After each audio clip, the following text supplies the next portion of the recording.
Senhor esteja convosco. Ele está no meio de nós. Proclamação do Evangelho de Jesus Cristo segundo Lucas. Glória a vós, Senhor.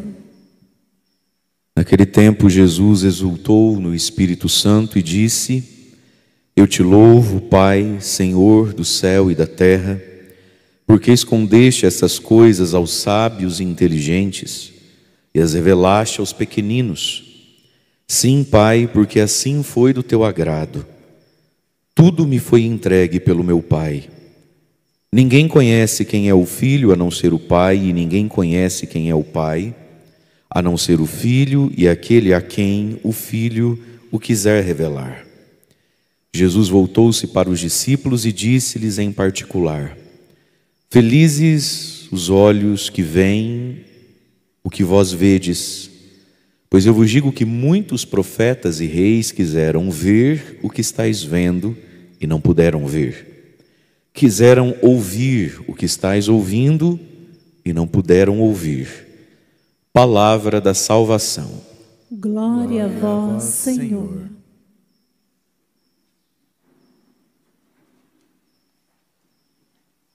Irmãos e irmãs, iniciamos o tempo santo do Advento.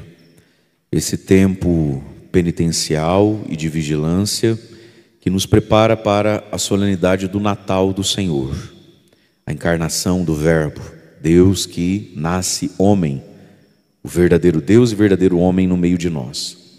No Natal do Senhor, a Igreja nos convida a celebrarmos e saborearmos e nos abrirmos, à vinda de Cristo, que são 3 vindas de Cristo. 2 que são históricas, uma já aconteceu, a outra vai acontecer. A primeira vinda de Cristo, que é justamente o Natal, o seu nascimento, Jesus que já veio nesse mundo, nós o ouvimos, lemos nos Evangelhos. A segunda vinda de Cristo, que é a vinda gloriosa na história escatológica, que é o fim dos tempos, que ninguém sabe o dia nem a hora, mas nós aguardamos e preparamos a vinda do Senhor. Mas temos uma terceira vinda de Cristo que é cotidiana, Cristo que vem hoje, que vem agora nos nossos corações. Cristo que nasceu um dia, voltará um dia, mas nasce e volta todo dia, pela sua presença, pela sua graça santificante em nós, que se dá pela oração, que se dá através do outro, do irmão na nossa vida, porque o outro é Cristo para nós. Então Jesus também nos visita todos os dias, às vezes menos necessitado, às vezes mais necessitado de nós, na miséria do outro ser humano, seja a miséria material, seja a miséria moral do outro, e sobremaneira nos visita nos sacramentos, sobretudo no sacramento da Eucaristia. Então, veio, virá, mas tem vindo e vem todos os dias. É isso que a gente celebra no tempo do Advento. O Advento, apesar das luzes do Natal, porque é um tempo alegre e é a luz da alegria do Cristo que veio, virá e tem vindo, que a gente vai refletindo os evangelhos de cada dia, que às vezes a gente já os ouviu ao longo do ano. Agora, no tempo do Advento, a gente escuta na perspectiva, com óculos do Advento, no tom do Natal. O Advento também é um tempo de penitência, porque Jesus é a luz do mundo. Mas a luz, e ele é bem retratado na estrela de Belém, vimos a sua estrela e viemos adorá-lo. Para a gente enxergar uma estrela, não pode ter luz acesa, Para a gente enxergar bem as estrelas do céu, tudo tem que estar apagado. Uma das coisas que às vezes mais nos chama atenção, quando a gente vai, quem tem a oportunidade de ir ao sítio, a uma chácara, a uma fazenda, é ver as estrelas. Na cidade a gente quase não vê estrela. Num piquiri da vida, que já não tem muita coisa para ver, a gente já não vê estrela. Você imagina quem mora em cidade grande. Então, Cristo é a luz, é a estrela de Belém que vai guiar os magos para a adoração. Mas se não apaga a cidade, você não vê a estrela que sempre esteve lá. E na nossa vida é assim também. Esse tempo é esse convite para nós, meus queridos, apagar as luzes das nossas futilidades, da nossa correria, apagar as luzes de alguns prazeres, mesmo os prazeres que não sejam pecaminosos, sejam lícitos, né? É um modo da gente escurecer as coisas para que brilhe de novo de um modo forte e digno a luz do próprio Cristo na nossa vida.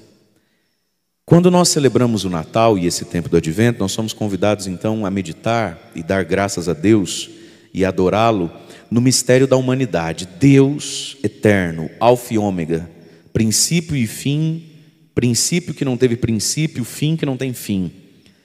Deus que está para além do tempo e das vicissitudes do que é humano, né? Do que é tempo, espaço, calor e frio, sofrimento, limite. Deus assume totalmente essa nossa condição aqui. E Jesus viveu a vida humana na sua plenitude sem deixar de ser plenamente Deus. E aí a primeira leitura que nós ouvimos, e o Evangelho, vão nos ensinar então a viver bem o tempo do Advento e a viver a vinda cotidiana de Cristo nos nossos corações, que é uma vinda para nos planificar e nos trazer alegria. Irmãos e irmãs, nós nascemos para sermos alegres, felizes. E veja, dizer que a gente nasceu para ser alegre e feliz não nos faz pessoas medrosas em relação ao sofrimento. Quem é alegre e feliz se sente forte e capacitado para sofrer o que precisa sofrer. Se tem uma coisa importante na vida é a gente olhar para o sofrimento e dizer para ele, bem-vindo. Olhar para o sofrimento e aí olha para um lado, olha para o outro e constata rapidinho, esse sofrimento é meu, né? Não é seu, nem é dele, né? Esse sofrimento é o que me cabe. Bem-vindo o sofrimento. Só quem é feliz e alegre sabe sofrer. E não é porque você tem um sofrimento para atravessar, não é porque você está atravessando um sofrimento e parece que nunca termina de atravessar o bendito sofrimento, que você não é alegre nem feliz. Toda pessoa verdadeiramente alegre e feliz, e ser alegre e feliz não é viver uma vida eufórica, uma vida desengajada do cotidiano, uma vida que toma cerveja de segunda a segunda. Viver uma vida feliz e alegre não é viver uma vida de um riso debochado, que olha para tudo e qualquer coisa, e escolhe fazer um churrasco na sexta-feira santa e fala, mas Deus perdoa, né, padre? Isso é um maluco, isso é um perturbado, isso é um idiota no sentido filosófico, não palavrão, no sentido filosófico da palavra idiota. Isso é um abilolado da cabeça. Mas quem é, meu irmão e minha irmã, verdadeiramente feliz e alegre, no sentido ontológico da coisa, porque está em Deus, acolhe o sofrimento que vem e não corre dele de modo desesperado, vive bem o sofrimento que tem que viver e não se desespera quando o sofrimento parece que não passa, não termina nunca. Deus nos fez para sermos felizes. Deus nos fez para sermos alegres. Está lá no profeta, a alegria do Senhor seja a vossa força. E se a gente não tem vivido uma vida feliz e alegre, é porque em nós está soterrada a nossa vida espiritual e está sobremaneira exacerbada a nossa vida material, a nossa vida psíquica, a nossa vida sensitiva, que vai sufocando o espírito em nós lá embaixo, soterrando ele lá embaixo. Quando o espírito vem à tona, não necessariamente a realidade material, biológica, psíquica e circunstancial da minha vida muda. Às vezes continua tudo igual. Mas o que vem para fora de mim é essa realidade maior da vida, que integra a vida, que é a realidade espiritual. A realidade espiritual, ela não nega, ela não joga fora, ela não exorciza nenhuma realidade material da nossa vida. Seja a nossa realidade biológica, a nossa idade, o nosso peso, as doenças que a gente tem e não tem, né? Estava desacostumado, né, primo? Vim na missa das 6 da manhã, o despertador dele tocando, 6h25. Ei, primão, voltou a vida, primão. Pode atualizar isso aí, filho. Não é 6h20 que acorda mais não, agora estamos firme e forte, é 5h20 que você vai acordar. Isso, para vir com o cabelinho penteado. Que coisa linda. Muito bem. A nossa vida espiritual, quando vem à tona, ela não cancela nada dessas realidades humanas. Uma delas, a nossa realidade biológica.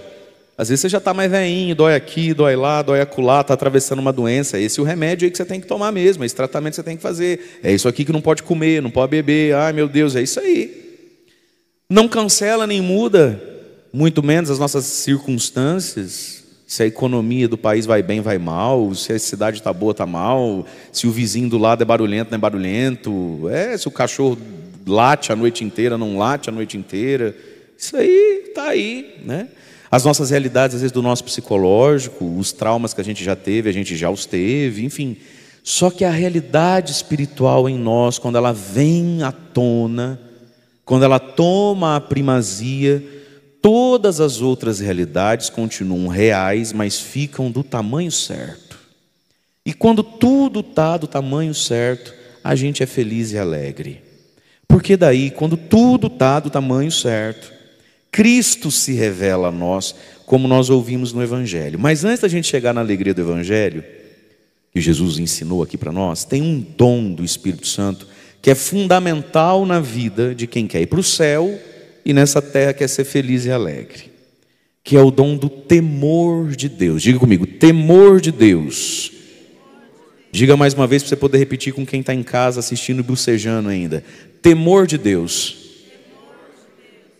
A primeira leitura que a gente ouviu do profeta Isaías, capítulo 11, versículos de 1 a 10, ela é belíssima. Fala do tempo final glorioso, da presença total e reinante do Cristo de Deus na terra, né? E aí vai dizendo que vai ser um tempo de plenitude, imagens simbólicas, mas para nos dizer de um absurdo de bom que vai ser nosso. O lobo e o cordeiro vão viver junto. Tem como lobo e cordeiro viver junto? Não tem. Leopardo vai se deitar do lado do cabritinho. Nossa, tem cabimento isso. O bezerro e o leão vão comer junto. E até uma criança vai poder tanger e pastorear um leão. Nossa, tem cabimento isso. Então são imagens para falar de uma perfeita plenitude, alegria e harmonia. De uma realidade onde não precisa ter medo, porque nada faz mal, nem o leão faz mal, nem para o bezerro, nem para nós. E nessas imagens todas que a gente ouviu, de uma profunda paz, onde diz também, não haverá dano, não haverá morte, a terra estará tão repleta do saber do Senhor, como as águas cobrem o mar. Está falando aqui da plenitude da alma humana que tem Jesus como seu Senhor. Está falando aqui do novo céu, da nova terra, dos fins dos tempos, né? Está falando da vinda de Jesus, tá? Mas nisso tudo aqui que a gente ouviu, Isaías 11, do 1 ao 10, ali no meio, já no versículo 2, vai dizendo que ele é como um rebento de uma flor, está prefigurando aqui a Virgem Maria, né? A filha de Sião, tá? Mas vamos ficar aqui, versículo 2, Isaías 11, 2, sobre ele repousará o Espírito do Senhor, o Espírito Santo do Senhor. Espírito de, aí vem uma lista dos 7 dons do Espírito Santo, que a gente recebe em potencial no batismo e confirma, é nosso, só não dá fruto se a gente desperdiçar, que a gente confirma quando a gente é crismado. O Espírito de sabedoria, discernimento, conselho, fortaleza, ciência e temor de Deus. Agora o versículo 3. Para quem quer ir para o céu e viver bem nessa terra. Ser útil nas mãos de Deus, ser útil ao próximo, ser uma bênção para o outro, ser uma bênção para si mesmo. Versículo 3. No temor do Senhor. No temor de Deus, encontra ele o seu prazer. Olha que lindo isso aqui, minha gente. O profeta falou que o Cristo de Deus, quando viria, e ele veio, é Jesus de Nazaré, ele seria repleto do Espírito Santo, e falou dos dons do Espírito Santo, que ele, Cristo, comunica a nós no sacramento do batismo e no sacramento do crisma. E que a gente pode ativar, riscar o fósforo em cima desse combustível que está em nós, todos os dias quando a gente reza, sobretudo quando a gente comunga. Santo Efrem, do século II, dizia: quem comunga o corpo e o sangue do Senhor, comunga o fogo do Espírito. Mas esses dons todos, olha a centralidade do dom do temor. O profeta diz então e repete, desses dons todos, só o dom do temor do Senhor. Versículo 3. No temor do Senhor, Ele, o Cristo, encontra o seu prazer. Se o IBGE passar e perguntar se você é budista, você vai responder o quê? Não. Perguntar se você é espírita, o que você responde? Não. Perguntar se você é ateu ou à toa, o que você fala? Não. E você perguntar assim, você é cristão, o que você fala? Sim. O Cristo é pleno do Espírito, e o Cristo nessa terra viveu a sua vida humana aqui, tendo como centralidade da sua vida Jesus, de menininho até o último segundo da cruz. Qual foi o eixo da vida de Jesus? O temor do Senhor. Portanto, nós que nos chamamos, porque somos cristãos, porque somos inseridos, enxertados em Jesus, qual tem que ser o dom principal da nossa vida, meus queridos? O temor de Deus. E o que é o temor de Deus? Uma das coisas que é o temor de Deus é medo mesmo. É bom ter medo de Deus. Foi Jesus quem falou no Evangelho: não temais para os seus discípulos, vão perseguir vocês, não precisa ter medo não, eles não podem fazer nada contra vocês, o máximo que eles podem fazer é matar o corpo, mas não tenha medo de quem pode matar o corpo, Pedro, e te botar crucificado de ponta cabeça. Não tenha medo, Tiago, de quem pode no máximo fazer o que Herodes vai fazer daqui a alguns anos, pegar uma espada e arrancar teu pescoço fora. Não precisa ter medo disso não, bobeira. Antes, temam aquele... E ele está falando de Deus Pai, que pode lançar corpo e alma no inferno. Então, temor de Deus tem sim o lado, é bom ter medo. É bom ter medo. E às vezes está faltando em nós um pouquinho de medo. De Deus, do juízo final, da mão de Deus que vem para nos botar no eixo de novo. Mas quando a gente está muito torto, a mão dele machuca, dói. Não é? A mão do médico, quando a gente está torcido, com luxação, quebrado, trincado, se relar, a gente grita. Mas tem que pôr a mão, está quebrado. A mão de Deus, meus irmãos, que para não nos perder, sei lá, de vez em quando não vai nos pesar. Mas temor também é uma reverência amorosa. Temor é um medo de ferir, mesmo sabendo que às vezes pode ser que aquela ferida que eu causo não vai me castigar, não vai me punir. Temor é o amor reverente que a gente tem, pelo menos deveria ter, né? Pela mãe e o pai da gente. E eu tenho medo de machucar minha mãe, escandalizar minha mãe, decepcionar minha mãe e meu pai, fazer eles passar vergonha, fazer eles ficarem numa situação difícil. Numa altura da minha vida, onde se eu fizer o que eu quiser da minha vida, você acha que a minha mãe vai vir me bater? Ela vai me botar de castigo. Ela vai tirar o PlayStation. O que a minha mãe pode contra mim, gente? Não pode nada. Mas no coração da gente tem um temor, é uma reverência filial, é uma reverência amorosa, que faz a gente viver certo, mesmo sabendo que se viver errado não vai apanhar mais, já passou essa fase. O temor de Deus é medo mesmo, porque um dia nós vamos ser julgados. É medo mesmo, no sentido de que não é bom ser corrigido nessa terra com muita... Era bom não precisar disso. Terceiro, é um medo de ferir porque eu o amo. Tenho medo de ferir porque não merece ser machucado. Minha mãe e meu pai, nessa altura da vida, não merece problema. Percebe? É a gente olhar para Deus com gratidão. Então, meus queridos, um dom a ser vivido todo dia, a ser ressuscitado na vida todo santo dia, temer a Deus, no temor de Deus. E Jesus viveu essa vida aqui no temor de Deus, ou seja, desejoso de agradar o Pai, de agradar a Deus. E o temor é um dom que a gente exercita já nas pequeninas coisas. Nas pequeninas coisas. O temor de Deus, ao mesmo tempo que nos permite confiar cegamente na misericórdia dEle, o temor de Deus estimula em nós uma atenção com pequenas coisas e tira de nós essa palavrinha: mas Deus vai me perdoar. Sim, Ele vai me perdoar. E porque Ele vai me perdoar, eu não vou gastar o perdão dele hoje. Isso é temor. Acho que não... estou cansado, não vou fazer minha consagração na Senhora hoje não. Deus vai me perdoar. Aí que tá, vai. Ele perdoa tudo, gente.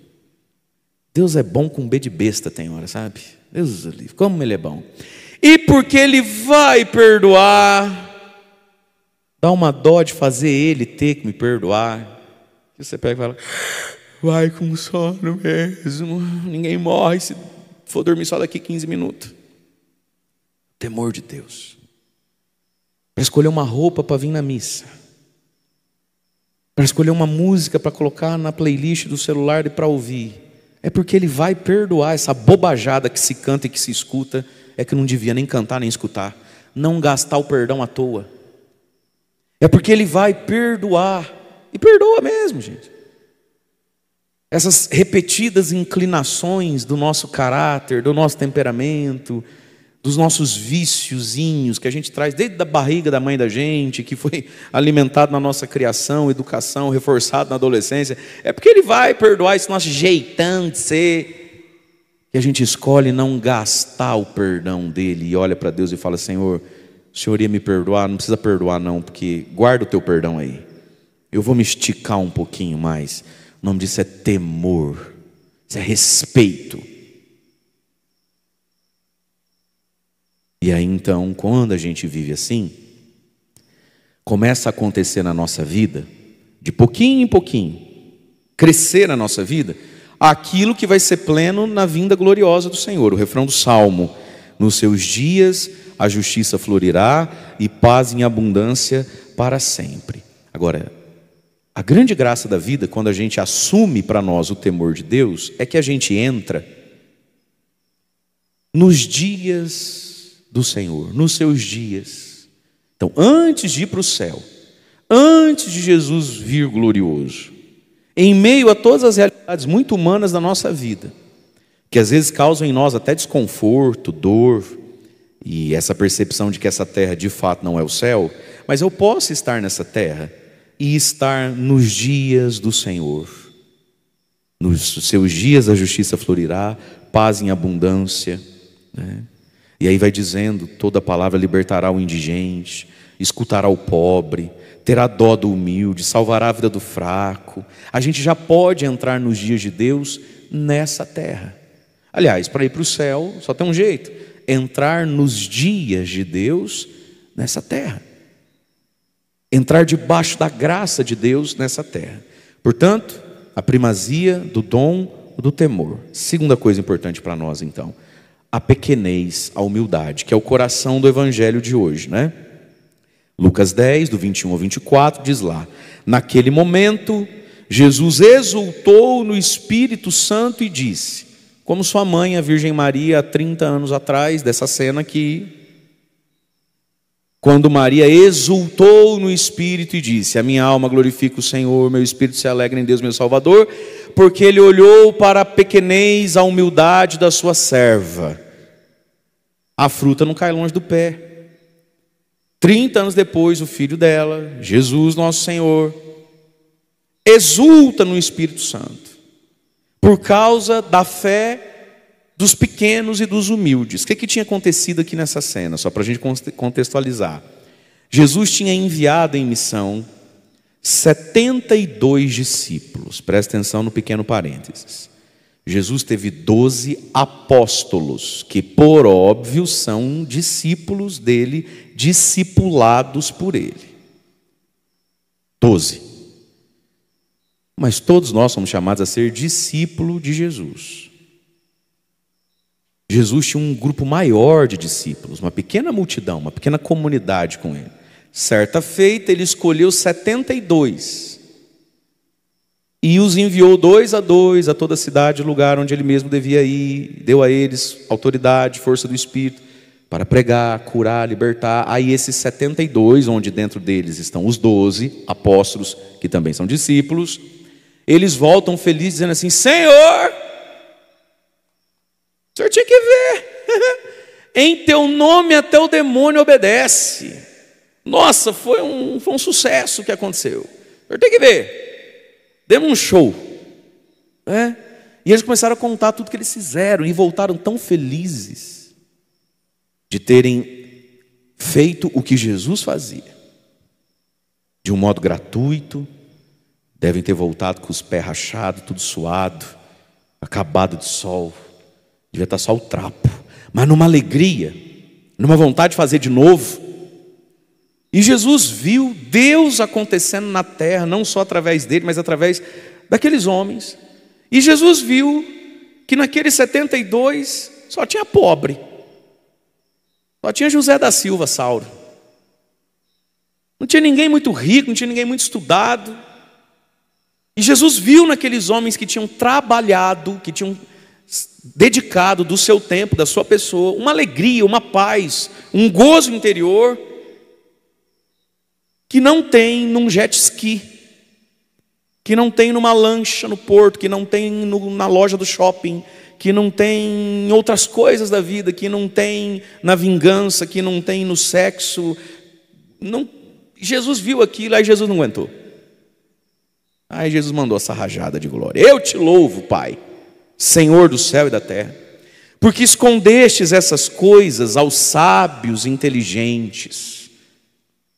Tem gente que se sente tão sábio e é tão inteligente, mas tão inteligente, que ele não consegue aprender mais nada. Você conhece? É o paradoxo da inteligência. A inteligência que gera um boçal. A inteligência que gera, é tão inteligente que acabou de gerar um ignorante. Tão inteligente é burro.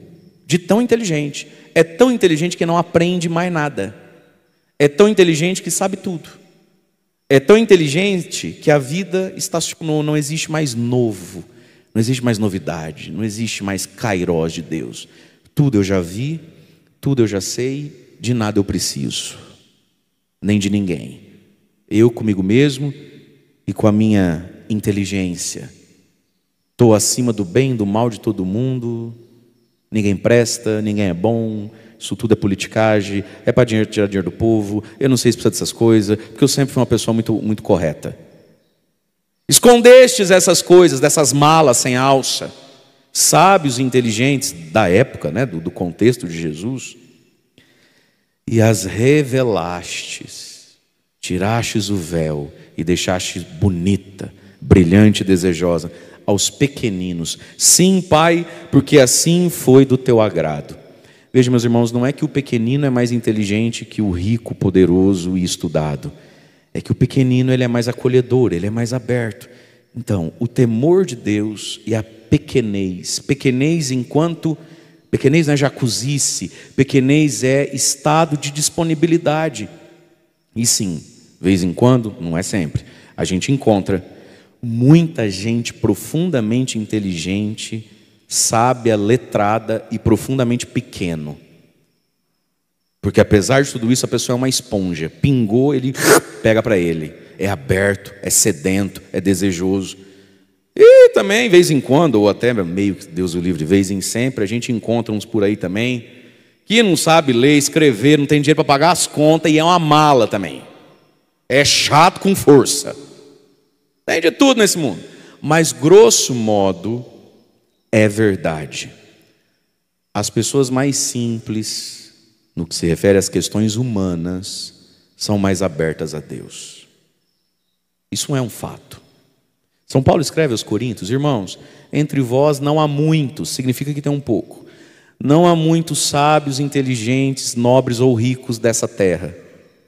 Mas tem um ou outro. Mas não tem muitos. Isso é uma estatística que o apóstolo Paulo, há 2.000 anos atrás, já constatou, né? Mas sobretudo, porque a simplicidade de vida, meus irmãos, e aqui tem algo para nós. A indiferença necessária ao dinheiro, ao patrimônio, às coisas mais luxuosas, é uma bênção ter uma boa e grande indiferença a essas coisas. Ser indiferente a isso. Ser despreocupado disso. E nos é necessário, quando possível, entre o mais caro e o mais barato, comprar o do meio. Nos é necessário, às vezes de modo intencional, tem o mais caro e eu posso, tem o mais barato, tem o mais sofisticado e eu posso o mais sofisticado, intencionalmente escolher o mais simples, o do meio. Você também não ficar muito escangaiado, né? Intencionalmente eu podia e escolho não. Tá bom essa distância e indiferença aos brilhos das coisas do mundo. Beleza, vaidade, poder, luxo, marca. Isso é um santo remédio na nossa vida. Ninguém cresce espiritualmente optando sempre pelo mais caro, pelo mais sofisticado, pelo mais requintado. Ninguém cresce espiritualmente assim. E se assim vive sempre a 2 passos do precipício e da queda. Carta de São Paulo a Timóteo. Caríssimo, porque a raiz de todos os males é o amor ao dinheiro. Final. Não o demônio quer que eu fale essas verdades, cortou meu microfone. Vou de novo. Porque a raiz de todos os males, Satanás, é o amor ao dinheiro. Ponto final. Aí se alguém quer discutir com Paulo, basta morrer e conseguir entrar no céu. Boa sorte aí. É preciso uma indiferença e distância desse nosso poder humano e financeiro, optar pelas coisas modestas. A gente nunca pode estar vivendo, e aquilo que a gente tem, a gente está com a língua de fora para pagar. Nunca. E sim, tem gente que dentro do tamanho que tem, por tantas circunstâncias da vida, se ele escolher pelo meio termo, eu vou passar vergonha. Tem gente que o meio termo dele é 10 vezes maior que nós. Mas ele lá precisa estar consciente disso. A modéstia das coisas. Porque Deus se revelou em Jesus, e Jesus conseguiu maior poder de revelação, se a gente assim quiser, aos pequeninos. Portanto, o temor de Deus é a pequenez, a humildade diante de Deus. E Deus revelou isso aos pequenos. Os pequeninos achavam Jesus o máximo. Os grandões achavam Jesus cafona e brega.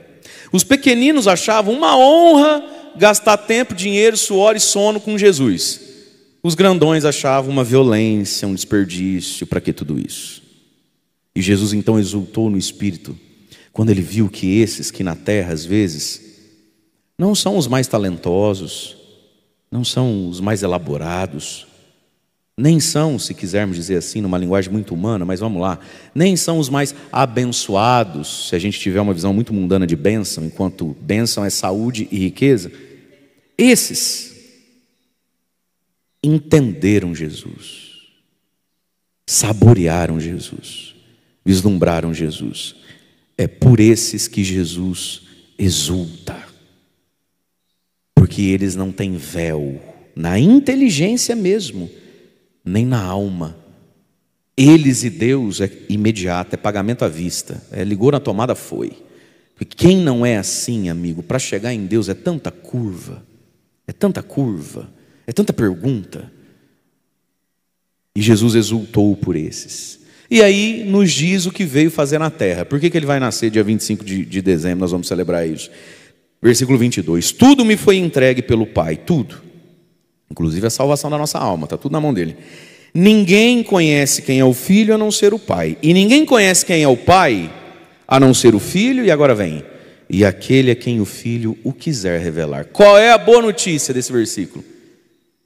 Ninguém conhece o Pai, só o Filho e aquele a quem o Filho, Jesus, quiser revelar. Qual é a boa notícia desse versículo? Jesus quer revelar o Pai para todo mundo. Qual é a notícia perigosa, desafiante, que está na entrelinha desse versículo? A pergunta: você quer? A notícia boa: Jesus quer revelar o Pai para todo mundo. O lado difícil da notícia: todo mundo quer o que Jesus quer, e é aqui que está, meus irmãos, o segredo da vida. Se adequar a Cristo, querer o que Ele quer. Ele quer revelar o Pai para todo mundo quer o Pai, é aí que está. Deus quer ser com você. Você quer ser com Deus? Ou você acha isso cafona, brega, antiquado, atraso e desperdício? Tem quem julga assim a Deus. Tem quem olha para o céu, para Deus, e fala: nossa, que coisa brega, cafona, essa coisa de véia. Nossa, que encheção de saco isso aí. Aí precisa dessas coisas para ver? Ah, eu não sei, meu Deus é amor, tá bom sim. Conhece? A gente julga Deus todos os dias. Você sabe, meu querido, minha querida, Deus vai me julgar e te julgar uma vez só. Uma vez só. Lá quando a gente morrer. Ou quando Jesus voltar, vai que nós está vivo. Mas eu e você, comedores de feijão que somos, nada que somos, julgamos a Deus todo dia, e mais de uma vez por dia, se Ele vale ou não vale, se Ele merece ou não merece o exercício do meu temor. E é nisso que vai consistir o único julgamento que Deus vai fazer de mim, o julgamento que eu fiz dele. Ele quer revelar a todos. Portanto, é no mínimo inteligente querer o que Jesus quer, nos mostrar Deus. Mas para mostrar Deus, temor e humildade. E aí, antes da alegria do céu, começa uma alegria na terra. Versículo 23. Jesus voltou-se para os seus discípulos e disse-lhes em particular, porque o discípulo é aquele que paga um preço maior, né? Vez em quando a gente escuta essa reclamação. E por esses tempos eu escutei de uma adolescente, eu achei um barato. Essas confissões que tem. Padre, quero pedir perdão também. Porque eu acho que eu andei muito brava com Deus uns tempos. Porque assim, todo mundo, minhas amigas, até o meu irmão, todo mundo faz tudo errado. E dá tudo certo. Aí quando eu vou fazer uma coisa errada, tipo, eu sei que é errado, mas eu falo, o que tem? Aí eu vou fazer a coisa errada, só eu que dá tudo errado quando faço as coisas erradas. Você já se sentiu assim, meu irmão? Você fala, engraçado, né? Todo mundo vive virado no girar. E aí quando eu quero aprontar só um pouquinho, dá tudo errado, a aprontada que eu ia dar aprontado. Eu achei um barato, gente. E assim, é desafiante porque você não pode rir, né? Você tem que ouvir a pessoa e ainda fazer assim, é mesmo. Que bom, né? Louvado seja Deus. E rir depois. Jesus vai dizer algo em particular aos discípulos. O discípulo é aquele que paga um preço maior, porque está perto de Jesus custa mais caro que está longe, meu irmão. Está na fila da comunhão, custa mais do que não está. Está no serviço de Deus, custa mais de mim do que se eu não tivesse no serviço de Deus. O discípulo, ele paga um preço maior. Mas olha a tentação do demônio. Que droga. Deu tudo errado o pecado que eu queria fazer. Ao invés de dar graças a Deus, sente que não vale a pena ser santo, você percebe? Olha o que Jesus então vai dizer para os discípulos. Felizes os olhos que veem o que vocês veem e os ouvidos que escutam o que vocês escutam. Versículo 24. Pois eu vos digo, amigo, isso aí que talvez o peso da vida e a tentação do demônio está fazendo você achar que é chato. Isso aí que talvez você está desdenhando e querendo jogar fora para ir fazer não sei o que de melhor da sua vida. Ficar no sofá vendo Netflix e TikTok. Pois eu vos digo, filho, muitos profetas e reis quiseram ver o que vocês estão vendo e ouvir o que vocês estão ouvindo. Está falando dele mesmo, Jesus. Davi, Abraão, Isaac, Jacó, Moisés, Jeremias, Isaías, Daniel, Ruth, Susana, Rebeca, Salomão, teria dado uma perna, teria vendido a mãe para poder ter visto o Cristo de Deus e não viram. Vocês estão me vendo aqui, está achando... Ei, acorda, Pedro. Você está onde o Isaías queria estar, rapaz. Acorda, filho. Gente, a tristeza da gente viver na carne é que a gente está diante do precioso e acha que não vale nada. É ou não é verdade? Esse pecado do desperdício, né? Da pessoa não ter noção de onde é que ela está. Dela não ter noção do que ela está ganhando, recebendo. Dela não ter noção do diante do que e de quem ela está. Felizes são vocês. Porque o que vocês viram e ouviram, amigo, Gente muito melhor que você quis, mas não teve. Olha que graça. Quiseram ouvir, não ouviram. Não puderam ouvir. Olha o que Jesus diz, não puderam. Portanto, meus amados, peçamos hoje que o Senhor renove em nós e desejemos nós renovar, com a graça de Deus, o temor e a humildade. Para essas duas coisas vem uma alegria própria do céu, uma alegria própria dos profetas e dos santos, e depois dessa alegria, a vida eterna. Louvado seja nosso Senhor Jesus Cristo, para sempre seja louvado.